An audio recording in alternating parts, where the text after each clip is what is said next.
히브리서 10장 19절에서 25절 우리 한 목소리로 합독하시겠습니다. 그러므로 형제들아 우리가 예수의 피를 힘입어 성소에 들어갈 담력을 얻었나니 그 길은 우리를 위하여 휘장 가운데로 열어놓으신 새로운 살 길이요 휘장은 곧 그의 육체니라. 또 하나님의 집 다스리는 큰 제사장이 계심에 우리가 마음의 뿌림을 받아 악한 양심으로부터 벗어나고 몸은 맑은 물로 씻음을 받았으니 참 마음과 온전한 믿음으로 하나님께 나아가자. 또 약속하신 이는 믿으시니 우리가 믿는 도리의 소망을 움직이지 말며 굳게 잡고 서로 돌아보아 사랑과 선행을 격려하며 모이기를 피하는 어떤 사람들의 습관과 같이 하지 말고 오직 구원하여 그날이 가까움을 볼수록 더욱 그리하자. 아멘. 우리 사회 현상을 표현하는 말 중에 하나가 혼족입니다. 혼자 밥을 먹고 혼자 살고 혼자 여행하고 혼자 영화 보고 모든 것을 혼자 하는 이런 우리 젊은 사람들의 세태를 풍자해서 혼족이다 이렇게 말합니다. 이 혼자 하는 일이 다른 사람 눈치 보지 않고 즐겁다는 것.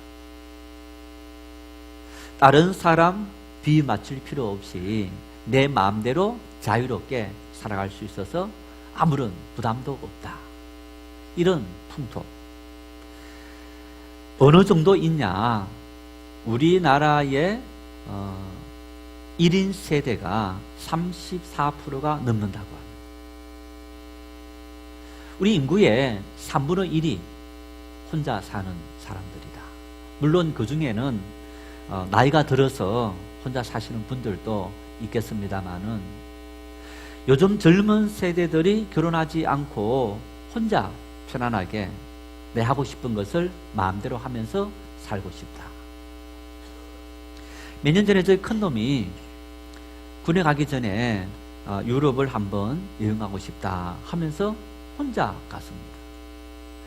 저 생각에는 도무지 이해할 수 없는, 야, 어떻게 겁이 나기도 하고 두렵기도 하고 또 외롭기도 하고 긴 시간 동안 어떻게 혼자 밥 먹고 혼자 다니고 할 수 있느냐.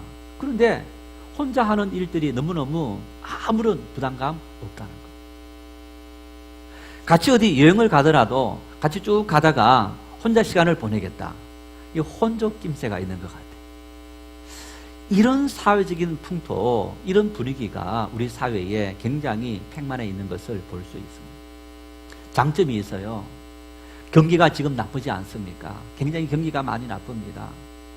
수입이 줄어들고 또 수입이 많지 않다 보니까 갈수록 수입 지출을 줄이는 이런 경향이 있는데 그럼에도 불구하고 사회가 유지되는 것은 이런 혼족이 생기고 그 혼족이 도리어 소비를 가족들하고 같이 있을 때보다 더 많이 한다는 것. 옛날 일본을 다녀오신 분들이 일본 갔더니 수박을 판매하는데 우리나라처럼 한 덩이로 판매하는 것이 아니고 수박을 쪼개서 또 2등분, 4등분 해서 팔더라. 아마 요즘 우리나라도 수박을 등분해서 파는 곳이 있죠.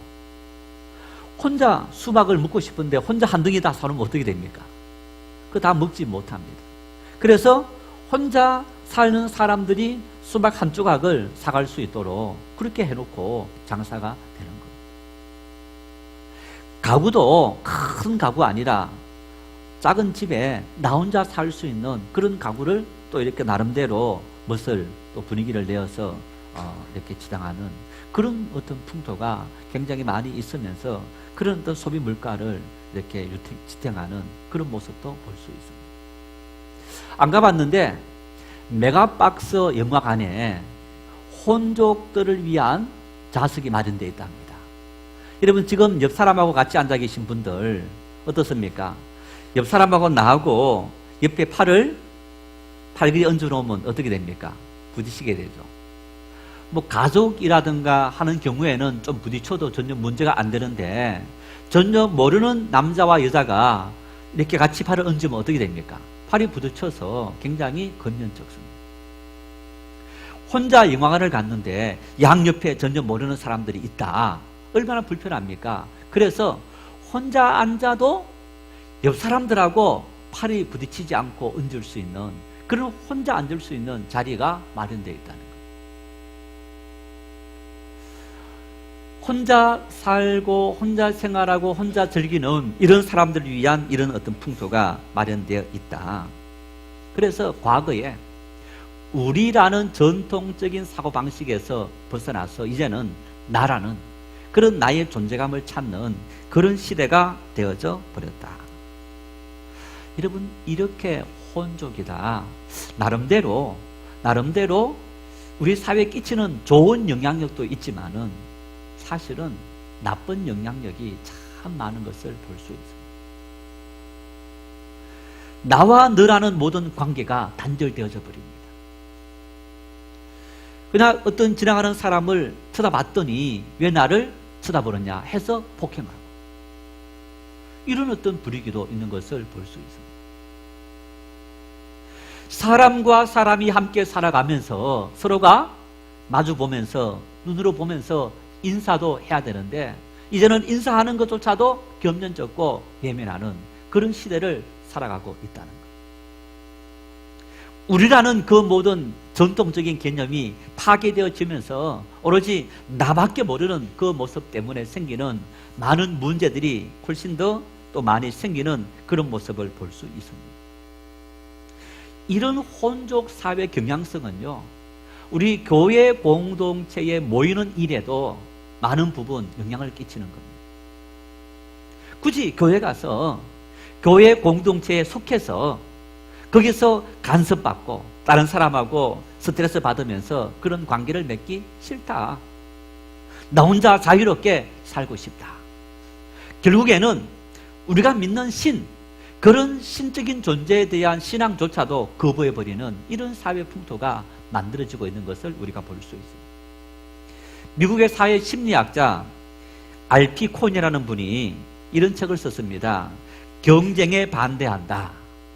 부제가 왜 우리는 이기기 위한 경주의 삶을 낭비하는가? 오늘 우리 시대를, 우리 사회를 우리는 무한 경쟁 시대다. 이 무한 경쟁 시대에 너를 짓밟고 너를 이겨야만 내가 살아남을 수 있다. 이런 세상을, 이런 세계를 살아가고 있고 우리는 그것을 아주 당연하게 받아들이는 거예요. 여러분, 그런데 과거 농경사회, 농사 지으면서 너하고 나하고 경쟁했습니까? 그때는 경쟁하지 않았습니다. 같이 농사하는 일 도와주면서 너 농사도 잘 되고 내 농사도 잘 되고 똑같이 잘해서 풍요하게 살자. 어떤 이런 시대였다면 지금 기업들은 보십시오. 이 무한 경쟁 시대에서 기업이 살아남아야 된다. 너를 짓밟고 나 혼자 1등이 돼야 되고 이런 시대를 우리는 살아가고 있으면서 사람들은 이 무한 경쟁이 마치 인류의 당연한 일인 것처럼 여기며 살아가는 그런 모습. 이 경쟁 속에서 여러분, 소외된 사람, 또 진 사람들은 어떤 삶을 삽니까? 자살하는 사람, 술로 세월을 보내는 사람, 모든 것을 포기하는 사람, 가정이 깨어지는 사람, 수많은 사회 문제를 일으키는 것이 바로 이 무한 경쟁이라는, 개인주의가 팽배되어지고 그리고 거기에서 이 경쟁을 살아남아야 된다라는 그 어떤 이 압박감, 그것이 이 사회를 파괴하고 많은 문제 일으키는 요인이 되는 것을 우리가 볼 수 있습니다. 안타까운 사실은 이것이 인간적이 아니라는 것을 알면서도 이 경쟁에서 벗어나서 우리가 함께 살아갈 수 있는 그런 세상은, 그런 사회는 만들어지는 것이 아닌가 하면서도, 예를 들어서 우리 교육을 보십시오. 우리나라 교육이 잘못되었다 다 알고 있는 겁니다. 이래서는 안 된다. 수많은 기러기 엄마 아빠들 만들어내면서 우리나라 교육 풍토에서 우리 자녀를 교육시키기 싫다 해서 남편은 여기에서 돈 벌어서 자식 교육시키려고 미국에, 캐나다에, 호주에, 뉴질랜드에 우리 자녀들 유학 보내고 있는 그런 가정들. 결국에는 가정도 깨어지고 그 유학 보낸 자녀들이 다 잘 된다는 보장도 없는, 그 얘기는 우리 사회의 교육의 난맥상을 보여주고 있는 겁니다. 모든 사람들이 공감하면서도 이 구조를 깨뜨리는 것이 너무너무 힘들어서 깨뜨리지 못하고 있는 거예요. 한번 구조화된 이 구조를 우리가 깨뜨린다는 것은 정말 힘든 일이라는 사실을 다시 한번 볼 수 있는 일입니다. 어떻게 하면 이런 무한 경쟁 시대에 나밖에 모르고 나 혼자 살아가야 생존할 수 있고 다른 사람과 관계를 맺지 않고 나 혼자 만족하며 살아가는 혼족 사회, 여러분 이 사회가 정말 올바른 사회냐? 분명히 올바르지 않는 사회라는 것을 우리 모두가 공감하고 있는 일입니다. 어떻게 하면 본래의 모습으로 다시 돌이킬 수 있느냐? 최후의 보루는 바로 교회 공동체이다. 왜? 창세기 2장 18절 말씀을 같이 읽겠습니다. 여호와 하나님이 이르시되 사람이 혼자 사는 것이 좋지 아니하니 내가 그를 위하여 돕는 배필을 지으리라 하시니라. 하나님께서 인간을 만드시고 혼자 사는 것이 좋지 않더라. 그래서 함께 살아가도록 만들었다.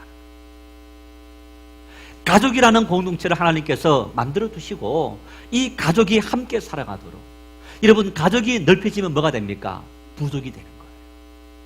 부족이 넓혀지면 국가가 되는 거고, 결국에는 가장 처음에는 한 사람으로부터 출발되어서 가족, 대가족이 되고 그 대가족이 많아져서 부족이 되고 그 부족이 많아져서 국가가 되는 것을 볼 수 있는 거예요. 따지고 올라가면 다 한 형제, 자매, 줄기에서 나온 그런 한 가족입니다. 형제끼리 서로 짓밟고 그리고 올라가고 또 망하게 만드는 그런 경쟁, 무한 경쟁하며 삽니까? 형제끼리 서로가 외면하고 보지 않고 눈도 맞추지 않고 살아갑니까? 그렇지 않습니다. 하나님께서 인간을 만드실 때는 인간이 서로 사랑하고 그 속에서 서로 행복을 느끼며 살아갈 수 있는 그런 인간으로 만들어 두셨더라. 그래서 오늘 본문에 이렇게 말씀합니다. 25절 말씀을 같이 읽겠습니다. 모이기를 피하는 어떤 사람들의 습관과 같이 하지 말고 오직 권하여 그날이 가까움을 볼수록 더 그리하자. 이 말씀에서 그날이 가까울수록, 그날은 예수님께서 재림하시는 심판의 날이다. 예수님께서 가까이 오시는 재림의 날, 심판의 날이 되면 이 땅에 수많은 죄악이 더 난무하더라 라고 말합니다. 죄악이 행행하고 살인과 간음과 음란과 그리고 속임과 거짓 술수, 이런 부분들이 갈수록 더 많이 일어나는 그 시대가 바로 마지막 종말의 때다. 이 말씀 이런 얘기입니다. 마지막 종말의 때가 가까울수록 사람들은 함께라는, 협력이라는, 공동체라는 것을 잃어버리고 자기 자신밖에 모르는 그런 삶이 되어진다. 결국에는 여러분 이 혼족 사회는 하나님께서 만드신 본래의 정상적인 사회 모습이 아니라 어쩌면 이 종말의 때에 나타나는 한 현상이기도 한 겁니다. 하나님은 함께 살아가고 함께 위로하고 격려하고 사랑하고 도움을 주고받는 그런 공동체에 살아가도록 인간을 만드신 것. 죄가 인간 속에 들어와서 그 모든 함께라는 것을 다 깨뜨려버렸다. 젊은 사람들이 서로 연애합니다.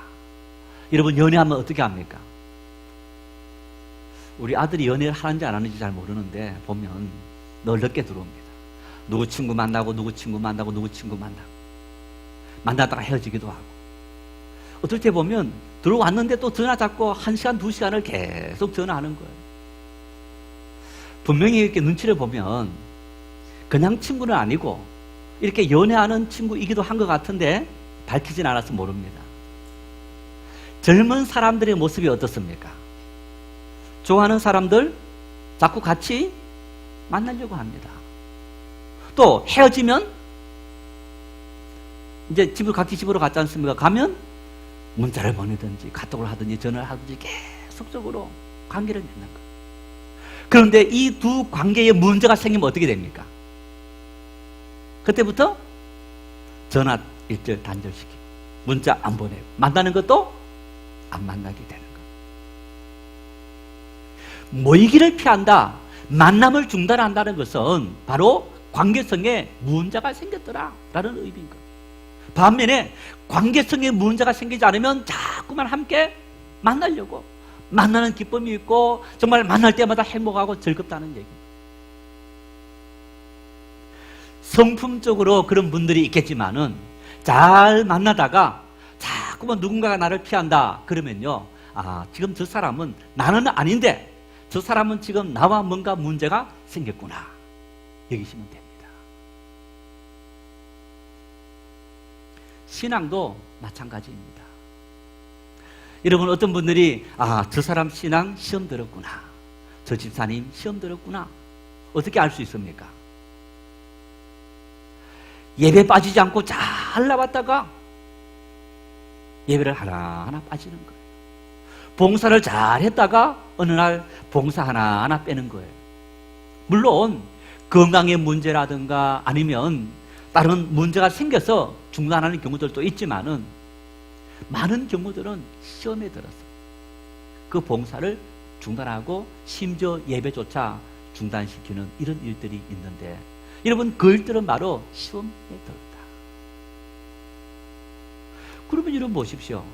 하나님 때문에 시험 듭니까? 성도 때문에 시험 든 겁니까? 누구 때문에 시험 든 거예요? 아니, 하나님 때문에 시험 든 거예요? 관계성 때문에, 너 때문에 시험 든 거야. 너 때문에 시험 들었는데 우리 믿음은 누구와 나와의 관계입니까? 1차적으로 하나님과 나와의 관계. 여러분, 내가 너와 나의 관계에서 시험 들었다고 많은 성도들이 하나님과 나 사이의 모든 관계까지도 단절시켜버리는 이 어리석은 판단을 하는 거예요. 어쨌든 이건 이해할 수 있는 겁니다. 예를 들어서 우리가 어릴 때 같이 이렇게 친구들하고 생활하다가 한 친구하고 되게 대판 싸우기도 하고 미워해졌다. 그런데 이제 상대방의 그 친구 엄마 아빠를 만났다. 안녕하세요 막 하면서 할 수 있습니까? 피하게 됩니까? 피하게 됩니다. 성령 충만한 교회, 하나님의 은혜가 넘치는 교회, 어떤 교회였느냐? 사도행전 2장 우리 46절 47절 말씀 함께 읽겠습니다. 날마다 마음을 같이하여 성전에 모이기를 힘쓰며 집에서 떡을 떼며 기쁨과 순전한 마음으로 음식을 먹고 하나님을 찬미하며 또 온 백성에게 칭송을 받으니 주께서 구원받는 사람을 날마다 더하게 하시니라. 할렐루야. 여러분, 이 말씀을 보니까 날마다 마음을 같이하여 성전에 모이기를 힘쓰며, 언제요? 일주일에 한 번? 날마다 성전에 모이든지 집에서 떡을 떼든지 하루도 빼지 않고 모이더라. 왜? 너무너무 좋아서, 그 만남이 너무너무 좋아서 자꾸만 만나고 싶은 거예요. 시험 든 성도들은, 은혜가 충만하지 못한 성도들은 매일 교회 오시오라고 한다면 왜 매일 교회 부르느냐? 내 발걸음이 매일 교회를 향하고 성도 만나는 것이 즐겁다면 하나님께서 나에게 성령 충만함을 주셨구나 라고 믿을 수 있기를 바랍니다. 반대로 내 발걸음이 하나님의 교회에 자꾸만 멈춰지고 성도를 만나는 일들이 중단되어진다면 내 신앙에 문제가 생겼구나 라고 여길 수 있기를 바랍니다. 여러분, 그런데 시험 들었다. 성경은 이렇게 말씀합니다. 우리 로마서 1장 28절 말씀을 같이 읽겠습니다. 또한 그들이 마음에 하나님 두기를 싫어하며 하나님께서 그들을 그 상실한 마음대로 내버려 두사 합당하지 못한 일을 하게 하셨으니.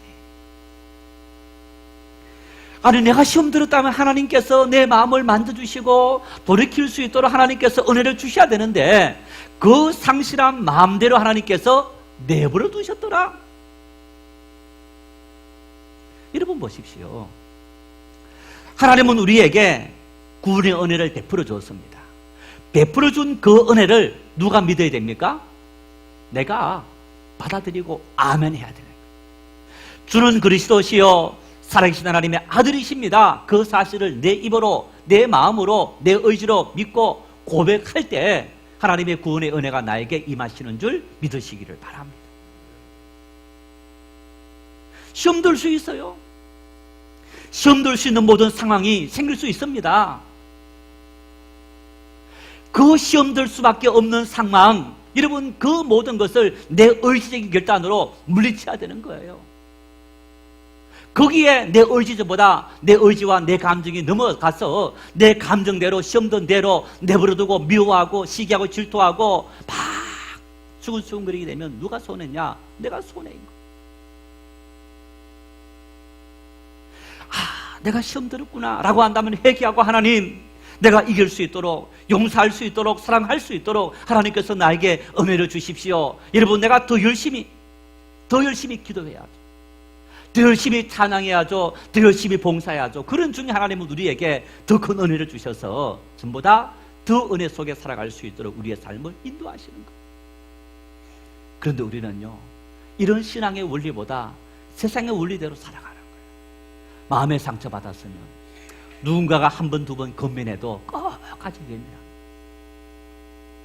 그 상실한 아프다 소리를 하면서 지르면서 온갖 다 이런 어떤 그 아픔을 드러내고 회복하려는 의지조차 보이지 않는 삶을 살아간다.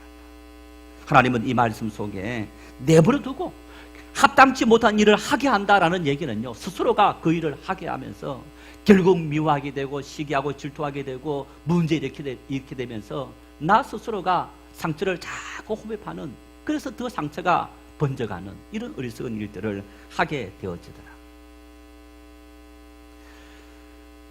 모이기 힘쓰는 사람은 성령 충만하다는 증거이기도 합니다. 비록 성령 충만하지 못할지라도 모이기를 힘쓰는 중에 하나님은 우리에게 은혜를 주시고 능력을 주시는 줄 믿으시기를 바랍니다. 평안할 때, 문제 없을 때에 여러분 하나님 말씀을 많이 읽고 많이 듣고 많이 외우고 그리고 우리의 믿음의 생활을 습성화시켜 놓는 일이 중요한 이유는요 힘들어도 습관적으로 교회로 발걸음을 옮기는 거예요. 어려워도 습관적으로 발걸음을 교회로 옮기는 거예요. 내 마음속에 거부하는 마음이 생길 때 내 마음속에 심어져 있는 하나님의 말씀이, 외워진 그 말씀이 끊임없이 되뇌겨지는 중에 내 마음을 후벼파는 어둠의 세력을 다 물리칠 수 있는 능력이 생기게 돼요. 권력을 키워야 됩니다. 평상시에 힘을 키워야만 우리가 험한 세상 속에서 우리 신앙을 무너뜨리려는 어둠의 세력을 물리칠 수 있는 그런 믿음의 삶을 살아갈 수 있게 되는 것. 모이기를 힘쓰는 믿음의 사람들 될 수 있기를 바랍니다. 왜 모이기를 힘써야 되느냐?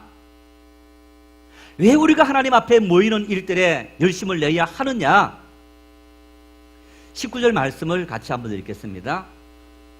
그러므로 형제들아 우리가 예수의 피를 힘입어 성소에 들어갈 담력을 얻었나니. 성소에 들어갈 담력을 예수 그리스도의 피로 말미암아 우리가 얻었다. 여러분, 성소에 들어갈 담력을 얻었다. 이것이 우리 인생의 가장 큰 은혜요 축복이고 특권이라는 사실을 믿을 수 있기를 바랍니다. 청와대 들어가 보신 분, 청와대. 저도 아직 못 가봤는데 간혹 경찰 출신, 공무원 출신, 아니면 교사 출신 이런 분들이 30년 이상 근무하고 또 이제 그들 중에서 특별한 분들이 청와대에 초청되어서 훈장도 받고 뭐 이런 분들이 간혹 있습니다. 그래서 신방을 가면 거실에 액자에 사진을 넣어놨는데 보면 예를 들어서 옛날에 뭐 김대중 대통령, 김영삼 대통령 뭐 이런 분들하고 찍은 그런 사진이 있습니다. 아, 제가 퇴임할 때 청와대에서 찍은 사진입니다. 여러분, 그렇게 말씀하실 때 그분들이 그 말하고 사진을 뒀다는 얘기는 그 행위를 어떻게 생각하는 겁니까? 아주 자랑스럽게 나는 청와대도 가봤다. 대통령을 만났다. 아니 10년 20년 지나서 벌써 그분들이 은퇴한 지도, 대통령 물러난 지도 한참 돼서 전 대통령이 됐는데도 그걸 아주 자랑스럽게 생각하는. 청와대에 누가 들어갈 수 있습니까? 첫째, 누가 들어갑니까? 대통령과 그의 가족들. 두 번째는 청와대에 근무하는 직원들. 세 번째, 청와대에 특별히 초청된 사람들. 이 사람들이 들어갈 수 있습니다. 초청된 사람들은 초청되었을 때만 들어갈 수 있고, 직원들은 근무할 때만 명찰을 차고 들어갈 수 있습니다. 가족은요, 시시때때로 언제든지 낮이든 밤이든 원하는 대로 항상 들어왔다가 나왔다가 할 수 있는 거예요. 한 번은 동기 모임이 있어서 서울에서 모임을 하고 지방에 다 흩어져 있는 친구들 있는데 이제 늘 대전 이렇게 중심부에서 만나는데 그 애는 서울에서 한번 보자 이렇게 해서 서울에서 만났어요. 그리고 청와대 앞길 열려 있으니까 우리가 한번 차를 타고 가자 해서 차를 또 가다가 정문 앞에서 차를 대울 수 있는 공간도 있어갖고 차를 대고 여기서 사진 한번 찍자 했더니 지키는 경찰이 와서 여기는 차 정차할 수 없습니다. 차를 빼주십시오. 만일 우리 중에 한 명이 대통령 아들이 있었다면 어떻게 됐을까요? 사진 찍을 수 있었겠죠, 그죠? 아무도 그런 사람이 없어서 못 찍고 그냥 차 타고 지나갔습니다. 우리가 대통령 한 나라를 통치하는 대통령과 관련된 사진 찍고 청와대 한번 초청된 것도 야, 내 인생에 정말 특권이다 이런 생각을 가지고 있는 거예요. 요즘은 매장하지 않고 화장하지 않습니까? 예전에 한 15년, 20년 전에 장례를 가면 이제 매장을 많이 하는데 간혹 어떤 분들은요, 자기 문종 산소가 있지 않습니까? 그러면 목사님, 저 산소는 우리 조상 중에서 이조 판서 지내신 분이시고 또 저 산소는 우리 조상 중에서 장군, 장성을 사성 장군을 지낸 출신입니다. 여러분, 한 집안에 어떤 사람이 이제 예를 들어서 뭐 장관이 되었다, 아니면 장군이 되었다. 그러면 그분이 가장 먼저 하는 일 중에 한 가지가 어떤 일입니까? 만일 지금까지 우리 집에 문중산소가 없다 하면 어떡합니까? 문중산소를 다 정리해서 자기 가문 그걸 쭉 만들어서 우리 가문은 이렇게 훌륭한 가문이다, 가문의 영광이다. 그리고 그것을 자자손손 물려주면서 우리 자손들은 야, 우리 가문에 이런 분이 계셨다, 그걸 아주 자랑스럽게 생각합니다. 예전에 장례 가서 이제 매장하면서 장례 인도하면서 그런 이야기를 종종 들었습니다. 가문의 영광이라는 거예요. 여러분, 그런데 오늘 이 19절 말씀을 보시고 우리가 어디에 들어간다고요? 하나님의 성소에 들어간다. 하나님의 성소는 어떤 곳입니까? 하나님의 집입니다. 하나님 아버지께서 계시는, 하나님 아버지께서 거하시는 하나님의 집이 바로 하나님의 성소인 거예요. 만왕의 왕이신 전능하신 하나님이신 그 하나님 아버지의 자녀로 우리가 초청되어서 그 하나님 아버지 집을 언제든지 자유롭게 드나들 수 있는 그런 영광과 그런 특권을 누리게 된 사람이 바로 우리 그리스도입니다. 언제든지 하나님 아버지, 그 아버지 집에 들어가서 우리가 원하는 것은 언제든지 구할 수 있고 하나님께 맡길 수 있고 하나님께 다 구할 수 있는 그런 하나님께서 은혜를 주셨는데, 여러분, 왜 이 특권을 우리가 누리려고 하지 않느냐 말입니다. 하나님 아버지께서 하나님의 성전에서 하나님 앞에 기도하고 간구하는 우리의 모든 기도를 하나님은 다 들어주신다고 성경은 수없이 말씀하고 있고, 여러분, 믿음의 사람들은 바로 그런 하나님의 은혜를 누렸던 사람들인데 왜 우리가 하나님 주시는 그 특권을 무시하고 그것을 누리지 않으려고 하는 그런 어리석은 삶을 살아가고 있느냐? 이 시대 사람들이 모이기를 피하고 하나님의 성전을 찾지 않는 이 모든 세대 풍속을 너희는 따르지 말고 하나님의 성소에서 하나님 아버지 앞에 기도하고 함께 모여 예배하고 하나님을 찬양하는 이런 일들에 너희들이 열심을 내라고 오늘 이 말씀은 우리에게 말씀하고 있는 것을 여러분, 귀 있는 우리 모두 들을 수 있기를 바랍니다. 더군다나 이 말씀은 이런 축복이 있습니다. 22절 말씀을 같이 읽겠습니다. 우리가 마음의 뿌림을 받아 악한 양심으로부터 벗어나고 몸은 맑은 물로 씻음을 받았으니 참 마음과 온전한 믿음으로 하나님께 나아가자. 여러분, 이 성경을 그냥 읽을 때는 은혜가 안 될 수 있습니다. 뜻을 잘 몰라서. 그런데 이 말씀의 뜻을 한 가지 한 가지 알게 되면서 읽게 되었을 때 얼마나 기쁜지. 보십시오. 우리가 마음의 뿌림을 받아 악한 양심으로부터 벗어나서 우리 마음속을 억누르고 있는 나쁜 마음, 그게 어떤 겁니까? 두려움, 걱정, 의심, 염려들, 경제적인 문제, 가족의 문제, 또 하는 일들의 문제, 죽음의 문제, 질병의 문제, 수많은 문제들이 우리 머리를 꽉 짓누르고 살아가는 여러분, 이름, 그 모든 것이 성경은 뭐라 말씀하고 있느냐 하면요, 죄로 말미암아 우리 인간에게 들어온 죄성, 죄의 모습 중에 한 가지들이라는 얘기입니다. 그런 모습들 때문에 인생을 살아가면서 인생은 정말 엄청난 무거운 짐을 지고 가는 그런 인생의 고역과 환난, 염려, 걱정, 의심 속에 살아가고 있는데, 보십시오. 하나님의 성소에서 들어갔을 때 예수 그리스도 그 보혈의 피로 말미암아 마음의 뿌림을 받아 악한 양심으로 벗어났어. 자유함 얻었다.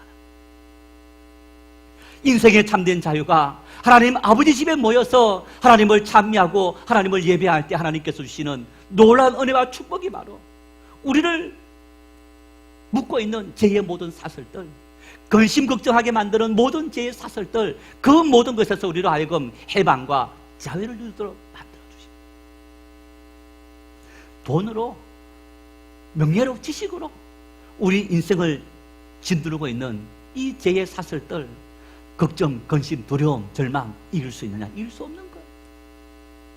오직 믿음만이, 하나님의 은혜만이, 영원한 천국을 바라보는 그 믿음만이 인생을 애워싸고 있는, 억누르고 있는 이 모든 절망에서 벗어날 수 있는 통로요, 길이라는, 그래서 오늘 이 말씀에 새로운 살 길을 우리에게 열어주셨더라.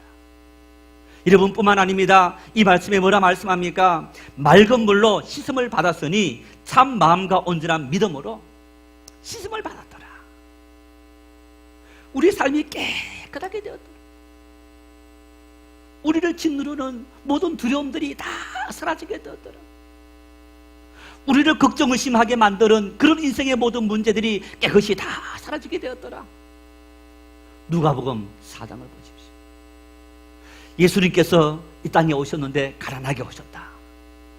하나님 아들이신 예수님께서 왜 가난하게 오셨느냐? 가난한 자를 대신해서 그 가난을 대신 짊어지시고 우리에게 부유함을 주시기 위해서, 죄와 절망에 억눌려 있는 인생들에게 하나님은 참된 자유를 주시기 위해서 주님께서 죄와 그리고 사망에 억눌린 그 인생의 길을 걸어가셨더라. 바로 우리를 씻어주시기 위해서, 우리를 정결케 해주시기 위해서 인생의 모든 문제를 깨끗이 해결해 주시고 우리에게 그 모든 문제에서 해방을 얻을 수 있는 그런 은혜를 주시기 위해서 예수님께서 우리에게 오셨고 우리를 씻어주셨다. 이런 하나님 아버지 계시는 아버지 집을 왜 모이기를 피하는 어리석은 삶을 살아가려고 하는 것. 목사님, 저는 집에서 열심히 기도하고 있습니다. 집에서 열심히 찬송하고 있습니다. 집에서 열심히 예배하고 있습니다. 집에서 열심히 예배 됩니까? 찬송이 됩니까? 여러분, 집에서 혼자 열심히 믿음의 생활 잘 하시는 분 보셨습니까? 함께 하나님을 찬양할 때 빈들의 마른 풀같이, 여러분, 하나님을 찬양할 때 하나님 앞에 우리의 모든 마음을 토하고, 비록 내가 이 찬양을 잘 모르지만은 함께 옆에서 앞에서 힘껏 찬양을 불러주는 그 소리를 들으면서 나도 모르게 힘이 생기는 그런 어떤 은혜를 경험할 수 있게 되고, 깨닫지 못했던 하나님의 말씀을 함께 들으면서 읽으면서 깨닫게 되면서 내 마음속에 하나님의 은혜가 임하게 되고 결심하게 되고, 믿음의 공동체에서 함께 서로가 위로를 주고 위로를 받는 그 삶을 통해서 하나님의 사랑이 여기 참 있구나 하는 것을 우리가 깨닫게 되는 거예요. 그래서 이 말씀 속에 이렇게 말씀하고 있습니다. 여러분, 24절 말씀을 함께 읽겠습니다. 서로 돌아보아 사랑과 선행을 격려하며. 왜 우리가 모이기 힘써야 되느냐? 서로 돌아보라. 내가 너희를 사랑한 것처럼 너희도 서로 사랑해라. 주님께서 말씀하셨던 것처럼 우리가 서로 돌아보면서 사랑과 선행을 격려하는 그런 삶을 살아가는 공동체가 바로 주님의 몸된 교회 공동체이기 때문에 내 가정을 소중하게 생각하는 것처럼 여러분 조금 더 넓혀서 우리 영적인 가정인 하나님의 교회 공동체를 참 소중히 생각하고 함께 모이기를 힘쓸 때 우리의 심령 속에 우리를 억압하고 우리를 짓누르는 인생의 모든 절망에서 참된 자유와 기쁨을 누리며 살아갈 수 있는 그런 삶이 될 수 있는 것. 특별 새벽 기도회 3일 아무것도 아닌 것 같지만 여러분 모이기 힘쓸 때 하나님은 우리에게 은혜를 주시는 줄 믿으시기를 바랍니다. 하나님 말씀을 듣는 일에 신학특강을 통해서 구약 성경이 어떤 말씀인지 내가 들을 때 여러분 그 이후 기억 안 나지만은 내 삶에 힘든 환란이 올 때 하나님 말씀은 대책임질을 하는 것처럼 생각나서 우리의 삶을 이길 수 있는 능력과 원동력이 될 수 있는 것.